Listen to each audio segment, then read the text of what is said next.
ஏறெடுப்பார்கள். 50ஆம் சங்கீதம் 15வது வசனம். ஆபத்து காலத்தில் என்னை நோக்கி கூப்பிடு, நான் உன்னை விடுவிப்பேன், நீ என்னை மகிமைப்படுத்துவாய். என்னை நோக்கி கூப்பிடு, நான் உன்னை விடுவிப்பேன். கால் unto me, I will deliver you. என்னை நோக்கி கூப்பிடு மகனே, நான் உனக்கு விடுதலை தருவேன். என் மகளே, என்னை நோக்கி கூப்பிடு, நான் உனக்கு விடுதலை தருவேன். உனக்கு என்ன விடுதலை வேணும்? எதில் விடுதலை வேணும்? பாவத்திலிருந்து, பயத்திலிருந்து, கவலையிலிருந்து, அல்லது மன அழுத்தத்திலிருந்து, எதில் உனக்கு விடுதலை வேண்டும்? ஆண்டவர் கேட்கிறார், மகனே, என் மகளே, நீ என்னை நோக்கி கூப்பிடு, உனக்கு விடுதலை கொடுக்க நான் ஆயத்தமாயிருக்கிறேன் என்று ஆண்டவர் வாக்கு கொடுக்கிறார். ஆண்டவர் சொல்ல, நான் உன்னை விடுவிப்பேன், உங்களுக்கு வாக்கு கொடுக்கிறார். நீங்கள் விடுதலை காண போகிறீங்க, விடுதலை பெற்றுக்கொள்ள போறீங்க. ஆண்டவர் வாக்கு கொடுத்தவர், வாக்கு மாறாதவர். யாருக்கு விடுதலை தேவை அப்படின்னா, ஒரு 3 காரியத்தை உங்களுக்கு ஞாபகப்படுத்துகிறேன் பாருங்க. முதலாவது, கட்டப்பட்டவர்களுக்கு விடுதலை தேவை.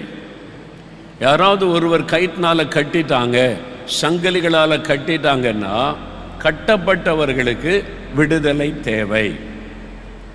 சிலர் கட்டப்பட்ட நிலைமையில் நீங்கள் வந்திருக்கிறீங்க. ஏதோ ஒரு காரியம் உங்களை கட்டி வைத்திருக்கிறது, ஏதோ ஒரு காரியம் உங்களை கட்டி செயல்பட விடாமல் செய்து கொண்டிருக்கிறது. அந்த கட்டுகள் அறுக்கப்பட்டாதான் நீங்கள் விடுதலையோட ஆண்டவரை துதித்து மகிழ முடியும். கட்டப்பட்டவர்களுக்கு விடுதலை தேவை. 2வது, சிறைப்பட்டவர்களுக்கு விடுதலை தேவை. சிறைப்பட்டுட்டாங்க, சிறையில் அடைக்கப்பட்டுட்டாங்கன்னா, ஐயா விடுதலைக்காக ஜெபம் பண்ணுங்க என்று கேட்பார்கள். அவங்க சிறைச்சாலையில் அடைக்கப்பட்டுட்டாங்க, கம்பிகளுக்கு பின்னால் இருக்கிறாங்க, சிறைப்பட்ட நிலைமையில் இருக்கிறாங்க, அவங்களுக்கு ஒரு விடுதலை வேண்டும். உங்கள் வாழ்க்கையில் சில சிறையிருப்புகள் இருக்கலாம். பயம், வியாதி, பலவீனம், நஷ்டம், இழப்புகள், நிந்தைகள், அப்படி ஏதோ ஒரு சிறையிருப்பு இருக்கலாம். யோபுவை குறித்து வாசிக்கும் போது யோபு 42:10 கர்த்தர் யோபின் சிறையிருப்பை மாற்றினார் என்று வாசிக்கிறோம். அவருக்கு என்ன சிறையிருப்பு? ஜெயிலில் வச்சிருந்தாங்க? இல்லை. வியாதி, பலவீனம், நஷ்டம், இழப்பு, நிந்தை, பரிகாசம், கேலி, இந்த மாதிரி இழப்புகள், அதுக்கு மத்தியில் அவர் இருந்தார். அது ஒரு சிறையிருப்பு. இந்த மாதிரி உங்களுடைய வாழ்க்கையில் ஏதோ ஒரு சிறையிருப்புக்கு மத்தியில் நீங்கள் இருந்து தவித்து கொண்டிருக்கலாம். உங்களுக்கு தேவை ஒரு விடுதலை. 3வது, அடிமைப்பட்டவர்களுக்கு விடுதலை தேவை. அடிமைப்பட்டவர்கள் யார் யார் அடிமைத்தனத்தில் இருக்கிறாங்களோ அவங்களுக்கு விடுதலை தேவை. இஸ்ரவேல் மக்கள் 400 வருஷம் எகிப்தில் அடிமைத்தனத்தில் இருந்தாங்க. விடுதலைக்காக தேவனை நோக்கி கதறினார்கள்.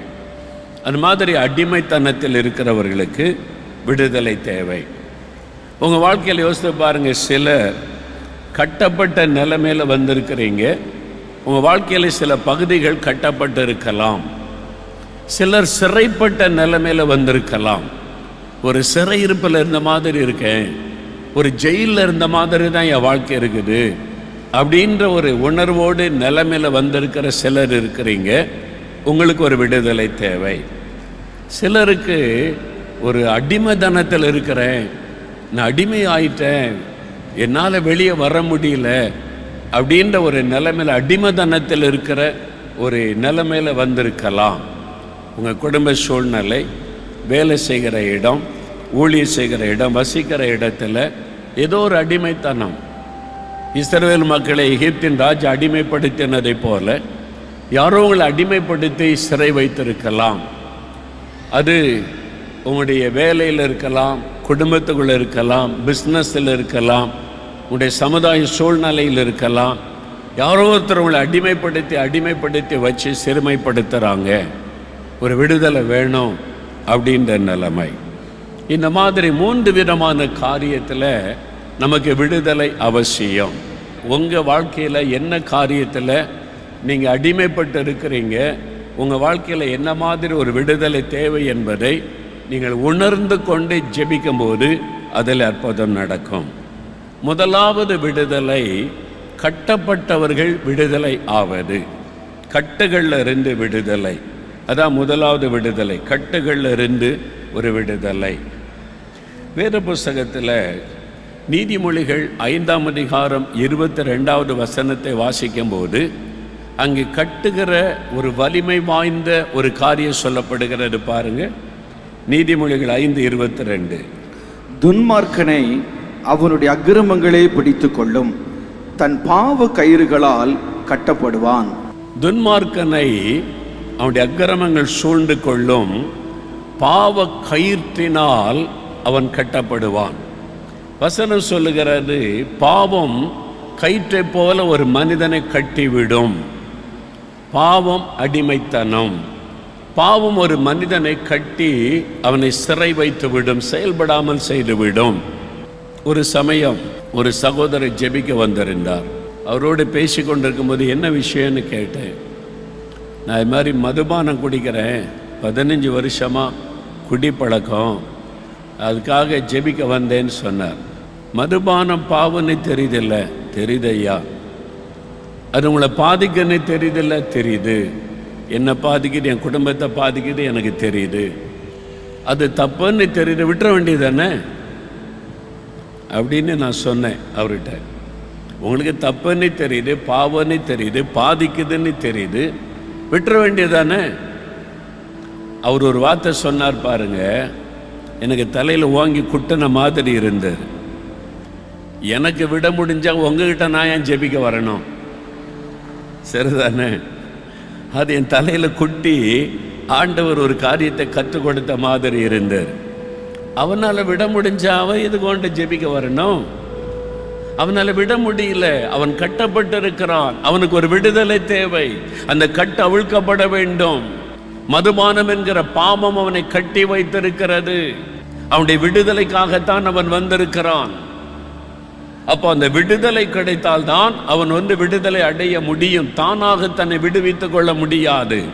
ஒரு மனிதனை பின்னால கையை கட்டி கைத்தை வச்சு ஸ்ட்ராங்க கட்டிட்டா தன்னைத்தானே விடுவித்துக் கொள்ள முடியாது. அதுதான் அடிமைத்தனம். அவனால் அதை விட முடியாது. தன்னைத்தானே விடுவித்துக் கொள்ள முடியாது. அவனுக்கு விடுதலை கொடுக்கிற ஒருவர் தேவை. அதுக்குத்தான் அவன் வந்திருக்கிறான். இன்றைக்கு நீங்க அந்த மாதிரி வந்திருக்கலாம். இந்த பாவம் என்னை அடிமைப்படுத்துகிறது, இந்த பாவம் என்னை அடிமையாக்கி வைத்திருக்கிறது, கயிற்றை போல என்னை கட்டிவிட்டது, அசைய முடியல, வெளியே வர முடியல, சங்கிலி போல என்னை கட்டிவிட்டது அப்படின்னு நிலைமையில நீங்கள் வந்திருக்கலாம். 10 வருஷம் 15 வருஷம் எத்தனை வருஷ பாவ அடிமைத்தனமாக இருந்தாலும் இயேசு கிறிஸ்து விடுதலையாக்க வல்லமை உள்ளவராயிருக்கிறார். அல்லேலூயா. அதுக்கு தான் ஆண்டவர் சொல்லுகிறார், என்னை நோக்கி கூப்பிடு, நான் உன்னை விடுவிப்பேன். ஆண்டவரே, இந்த பாவ கயிறு என்னை கட்டிவிட்டது, இந்த பாவ கயிற்றினால் கட்டப்பட்டு விட்டேன், எனக்கு விடுதலை வேண்டும். ஆண்டவர் சொல்லுகிறார், நான் உனக்கு விடுதலை தருகிறேன். I will deliver you.